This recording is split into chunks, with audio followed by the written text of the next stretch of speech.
আসসালামু আলাইকুম সবাইকে। আরো একবার স্বাগতম মালিহামু চ্যানেলে। আজকের ভিডিওতে একসাথে চলুন ঘুরে আসি সাগরকন্যা খ্যাত কুয়াকাটাতে। আজকের ট্রিপটা হতে চলেছে একদম বাজেট ফ্রেন্ডলি এবং খুব সহজে 1 রাত 2 দিনের একটা ট্রিপ। চলুন শুরু করা যাক। প্রথমেই আমরা চলে আসছি, যেহেতু শর্টকাটে যাব এই জন্য আমাদের ট্রিপটা শুরু হয় খুলনা বাস স্টপ থেকে, নিউ মার্কেট থেকে। আমাদের যেহেতু 2 দিনের ট্রিপ, এই জন্য আমরা সময় খুবই বাঁচাবো। এই কারণে সকাল 6টার দিকে আমরা রওনা দিয়ে দিই বাস স্টপে যাওয়ার উদ্দেশ্যে, এবং 7টার মধ্যে আমাদের বাসটা ছেড়ে দেয়। এবং খুবই ভেজালে পড়েছিলাম বাসটা নিয়ে, এবং যাত্রী এই সময়ে খুবই কম। এই কারণে বাসটা আমাদেরকে নিয়ে এগোতে চায় না, এবং মাঝ রাস্তায় আরো একটা স্টেশনে আমাদেরকে বাস স্টপে রেখে।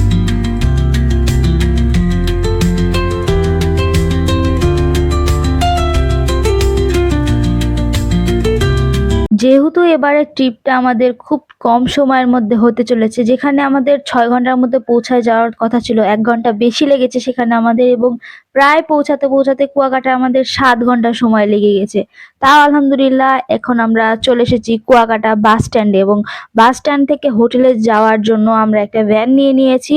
আমাদের যেহেতু আগে থেকেই রুম বুকিং করা ছিল, আপনারা চাইলে অন স্পট এসেও রুমগুলা দেখে বুকিং করতে পারেন। আমরা নিয়েছিলাম হোটেল রোজ গার্ডেন, যেখান থেকে বিচ সাইডে যাওয়ার জন্য খুব কম সময় লাগে, এবং হোটেলটার সার্ভিসটাও খুবই ভালো ছিল। আমরা খুব সন্তুষ্ট। হোটেলটা যেমন নিট এবং ক্লিন, এবং সবার ব্যবহারও খুব ভালো ছিল। এবং আমরা চেক ইন করে তারপরে বের হয়ে যাই, যেহেতু দুপুর হয়ে গিয়েছিল, এবং খাবারটা আমরা তার সামনে একটা হোটেল থেকে কমপ্লিট করে নিই, এবং একটা ভ্যান নিয়ে আমরা বেরোয় পড়ি আজকের অ্যাক্টিভিটিগুলো কমপ্লিট করার জন্য। তো প্রথমেই আমরা সারা দিনের জন্য কোথায় কোথায় যাব সেই মোতাবেক কথা বলে ভ্যানটা আমরা ঠিক করে নিই। আর রাস্তায় এত সুন্দর ভিউ পাচ্ছিলাম আমরা, যে কক্সবাজারের মেরিন ড্রাইভের মতো একটা রাস্তা দেখতে পাই, এই সেম জিনিস আমার মনে হয়েছে। এই কুয়াকাটার এই রাস্তাটা অসাধারণ একটা রাস্তা, এবং তা এর মধ্যেই দেখতে দেখতে আমরা চলে এসেছি আমাদের ফার্স্ট স্টপ শুটকি পল্লী। অসংখ্য শুটকি শুকাতে দেওয়া আছে, এবং কি পদের শুটকি, একদম দেখে মাথা খারাপ হওয়া যাওয়ার মতো অবস্থা। আপনারা যদি নাম জেনে থাকেন এই শুটকিগুলা কি নাম, তবে অবশ্যই কমেন্ট করে জানাবেন। এবং আমার তো অসাধারণ লেগেছে, এবং এরম সুন্দর একটা ভিউ আর 1 কাপ চা মানেই তো শান্তি আর শান্তি। এরকম একটা বাজেট ফ্রেন্ডলি ট্রিপ, আর তার সাথে এরকম সমুদ্র আর পাশে 1 কাপ চা, কি দারুণ। আর তারপরে আমরা চলে আসি ফিশ ফ্রাই পার হয়ে লেম্বুর বন দেখবো, কুয়াকাটার পশ্চিম বিচগুলা। আমাদের আজকে ঠিক করেছি আমরা দেখব সূর্য অস্ত, এবং আগামীকাল দেখব আমরা সূর্যোদয়। এই কারণে আমরা আজকে পশ্চিম দিকের সব বিচগুলা ঘুরে দেখতে। ইতিমধ্যে আমরা চলে এসেছি ঝিনুক বিচের। কি অসাধারণ, প্রত্যেকটা ঝিনুক একদম ঝলক দিচ্ছিল, রোদ্রের সূর্যের তাপ একদম এসে পড়ছিল, আর অসাধারণ লাগছিল দেখতে। আর অসংখ্য ঝিনুক ছিল, চাইলে আপনারা নেমে নিতে পারেন ঝিনুকগুলা। আমি তো অনেকগুলা নিয়েছি। এই ঝিনুকগুলা কালেক্ট করতে আমার অনেক ভালো লাগে। আর ঝিনুক বিচ পার হতেই পরে আপনারা চলে আসবেন দোলনার বিচে। আর দোলনার বিচে এই স্থানীয়রা সবাই অর্থায়ন করে তৈরি করেছে এই দোলনা বিচ, অসাধারণ দোলনা বিচ। এবং আপনারা সমুদ্র দেখবেন আর আরাম করবেন বসে বসে। এবং বিচ থেকে একটু ভিতরের দিকে আসলেও এখানেও অনেকগুলা দোলনা রাখা আছে, আপনারা পারলে স্থানীয়দের হাতে কিছু খুশি হয়ে টাকা পয়সা দিতে পারেন, কারণ এটা তারা নিজের অর্থায়নে তৈরি করেছে। আর এরপরে আমরা দেখি সমুদ্র থেকে একটা ট্রলার এসেছে মাছ ধরার। আর এটা দেখতে আমরা দাঁড়ায় গিয়েছি, কিন্তু এটা অনেক সময়ের একটা প্রসেস। তার পাশেই আমরা দেখি এই রকমের একটা জিনিস। এটা যদি আপনারা জেনে থাকেন কি, এখানে যেই স্থানীয়রা তারা বলছিল এটা নোনা, বাট আমি গুগল করে দেখি এটা হচ্ছে এক্স্যাক্টলি জেলিফিশ। আমার আসলে আইডিয়া নেই এটা আসলে কি। এবং আমরা পশ্চিম দিকে পুরাটা ঘুরে এসে আবার দেখি যে এই ট্রলারটা এখনো পুরা জাল উঠাতে পারেনি। আর প্রতিনিয়ত আমাদের আমিষের চাহিদা পূরণ করছে এই সকল মাছই। আর কত কষ্ট থাকে একজনের, প্রতিটা মানুষের এই মাছগুলা সংগ্রহ করতে। আর এই জায়গায় একটা ঘোড়া এসে আমাদেরকে জিজ্ঞাসা করছিল আমরা ঘোড়াটাই উঠবো কিনা, তো আমি না করে দিই, কারণ এখান থেকে সামনে অবধি অল্প জায়গা নিয়ে যাবে মাত্র 100 টাকায়। আমার মনে হয় এটা অনেক বেশি। আর ওখান থেকে আমরা চলে এসেছিলাম ফিশ ফ্রাই। এখানে আমরা কিছু খাওয়া দাওয়ার চিন্তা করছিলাম, কিন্তু দোকানগুলোর দাম অনেক বেশি চাচ্ছিল। এই কারণে আমরা ভাবি অনেকগুলো দোকান ঘুরে দেখবো। এখানে কোরাল মাছ ছিল এবং কাঁকড়া মাছ ছিল, যেগুলো 950 টাকা করে বলছিল কোরাল মাছ 1 কেজি, আর কাঁকড়া 150 টাকা পিস আর 40 টাকা পিস। এর জন্য অনেক বেশি মনে হয়েছে আমার আব্বুর, সে কারণে আমরা সেই দোকানটা খাইনি। আমরা বেশ কয়েকটা দোকান ঘুরবো এই জন্য। তো তারপরে আমরা দ্বিতীয় এবং তৃতীয় দোকানগুলোয় চলে যাই, যেখানে 1 কেজি কোরাল মাছের দাম বলছিল 750 টাকা এবং মাছটা পুরা হবে বারবিকিউ করা, এবং বারবিকিউ করে কমপ্লিট করতে এরা 750 টাকা নিবে। আর চিংড়ি বলছিল 250 টাকা করে, তো এটা অনেক বেশি। আর এখন যে মাছটা দেখাচ্ছিল এগুলা, এখানে টোনা মাছও ছিল। টোনা মাছগুলো যেটা রান্না করার পর অনেক শক্ত হয়ে যায়, জন্য আমরা টোনা মাছ নিতে রাজি হই না। তো আমরা কোরাল মাছটাতেই থাকি, কোরাল মাছটা খাবো আমরা। তো আমরা ভেবেছিলাম যে রূপচাঁদা মাছও খাবো, কিন্তু রূপচাঁদা মাছটা আমরা নিইনি। তো আমরা নিয়েছিলাম হচ্ছে কোরাল মাছ, কাঁকড়া, চিংড়ি, আর এর সাথে বলছিল তারা রুটি খেতে নাকি অনেক মজা লাগে। এই কারণে আমরা একটু রুটি অর্ডার করে দিই। এই রুটি অর্ডার করে আমরা সানসেট দেখার জন্য বিচের ধারে চলে যাই, আর এখান থেকে কিছু শুটকি মাছ নিয়ে নিই। আর সমুদ্রের পাশে আসলাম, আর এত শুটকি পল্লীর পাশে থেকে যদি আর শুটকি না নিই তাহলে তো আমাদের ট্রিপটাই বৃথা হয়ে গেল। সাথে আব্বু আম্মু আছে, অবশ্যই শুটকি নিবে তারা।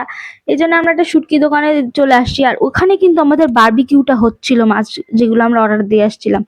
এখান থেকে আমরা প্রচুর প্রচুর পরিমাণে শুটকি নিয়েছি, আর যেগুলো আমাকেই আনফর্চুনেটলি জানতে হয়। তো এখানে আপনারা বার্গেনিং করে নেবেন, অবশ্যই আপনারা প্রত্যেকটা ক্ষেত্রে বার্গেনিং করে নেবেন, কারণ এখানে তারা অনেক বেশি রেট চাচ্ছিল। শুটকি মাছ বলেন বা অন্য ভাড়ার কথা বলেন বা খাবার দাবার যা কেনার কাটা, তো সেগুলাতে অনেক বার্গেনিং করে আপনাদেরকে নিতে হবে। এবং এরকম একটা সুন্দর সানসেট দেখার জন্য অবশ্যই আপনাকে কুয়াকাটা আসতে হবে। আর সাগরকন্যা খেতে কুয়াকাটা থেকে তো আপনাদের সূর্যাস্তটা দেখতে হবে, এবং সূর্যাস্ত উপভোগ করার পর সূর্য ডুবে গেছে আর আমরা চলে এসেছি এখানে, বারবিকিউটা হয়ে গেছে, আমাদের ডাক চলে আসছে বারবিকিউটা খাওয়ার জন্য। এই অসাধারণ ভিউ, এপাশে সমুদ্র, আর এরকম একটা পরিবেশে বারবিকিউ খাওয়ার তো আনন্দটাই আলাদা। এখানে আমাদের বারবিকিউটা এত মজা হয়েছিল, কি বলবো, এটা দেখে আমার এখনো মুখে পানি চলে আসছে। আমার খুবই মজা লেগেছিল, খুবই মজা লেগেছিল। এবং আমি আমার আব্বুকে আগে থেকেই বলে রেখেছিলাম যে সমুদ্রের পাশে যাচ্ছি, অবশ্যই কিন্তু আমি কাঁকড়া খাবো, তো আমাকে কিন্তু বাধা দিবা না তখন। আর এভাবেই আমাদের খাওয়া দাওয়া শেষ করে আমরা এখানে কিছু বাসার জন্য কেনাকাটা করতে চলে আসছি।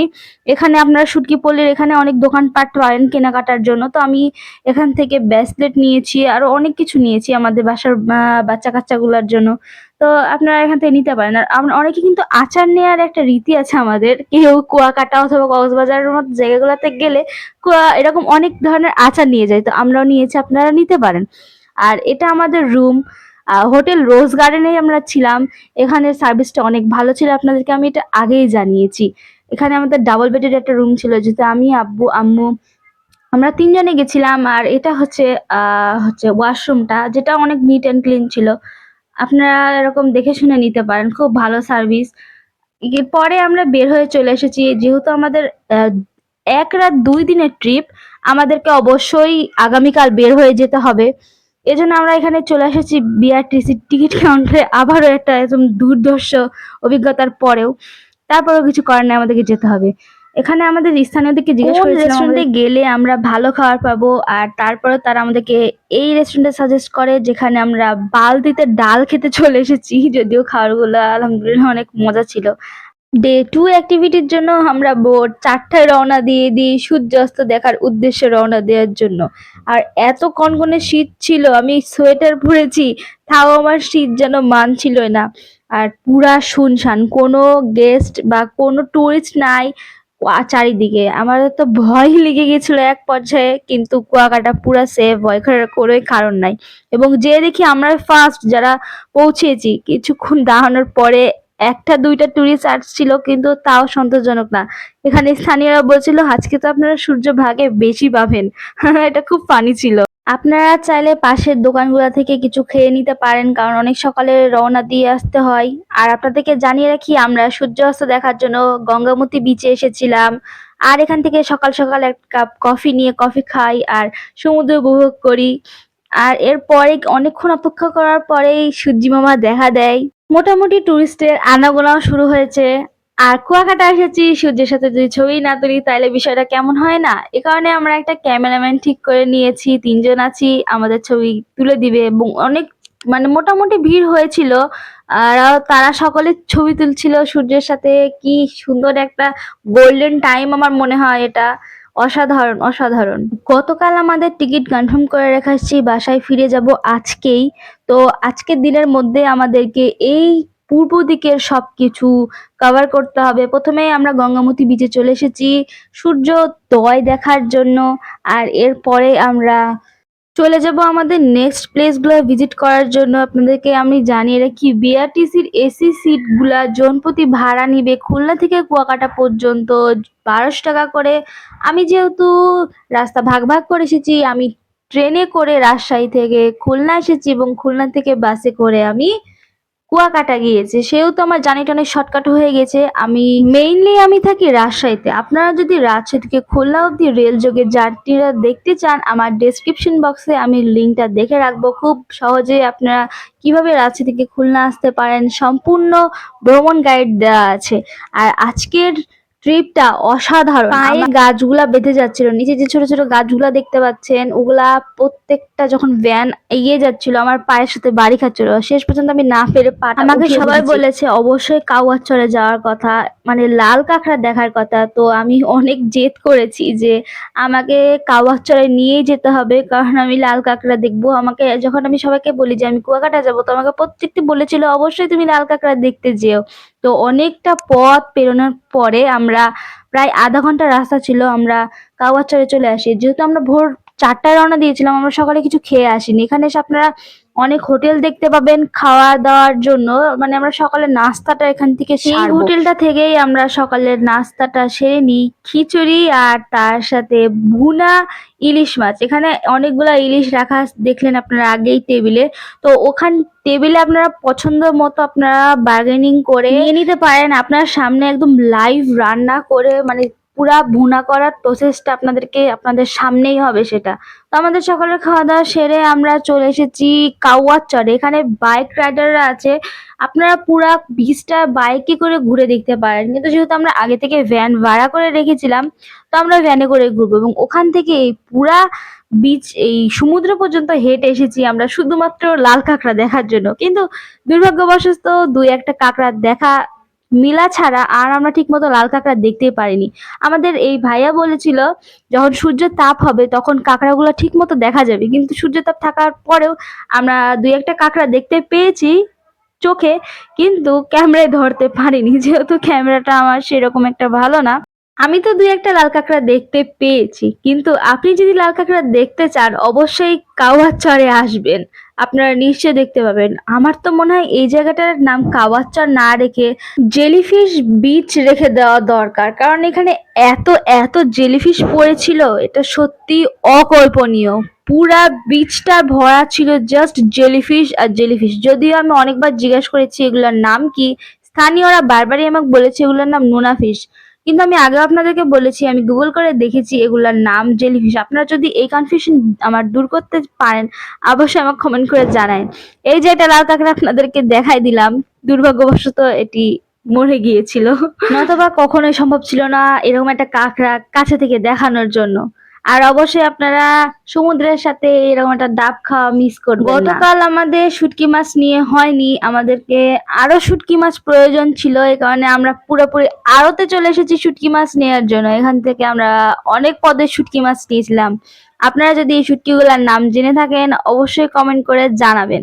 আর এখানে এসে তো আমার মাথায় পাগল হয়ে গেছিল, এত এত শুটকি দেখে, কি অসাধারণ। যারা শুটকি খেতে পছন্দ করেন তারা অবশ্যই এই মায়াটা বুঝতে পারবেন। এবং এরপরে আমরা কাওয়াচর থেকে চলে এসেছি রাখাইন পল্লীতে।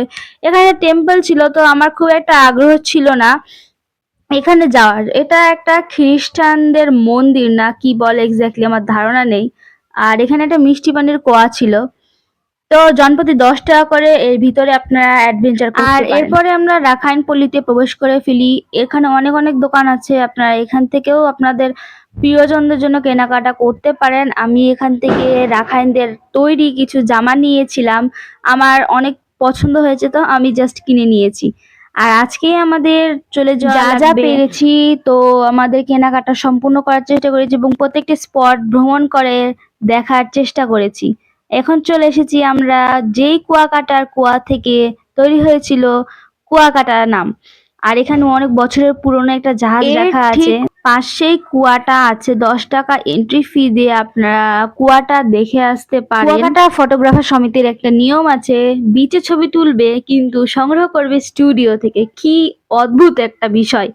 এজন্য আমরা যেই ছবিগুলা তুলেছিলাম সূর্যোদয় দেখার সময়, আর সেই ছবিগুলা কালেক্ট করার জন্য আমরা চলে এসেছি স্টুডিওতে। সেখান থেকে ছবিগুলো কালেক্ট করে আমরা হোটেলে চেক আউট করে নিয়েছিলাম। আশা করি ভিডিওটা ভালো লেগেছে, তো please like, comment and subscribe. দেখা হবে অন্য কোনো ভিডিওতে। বিদায়।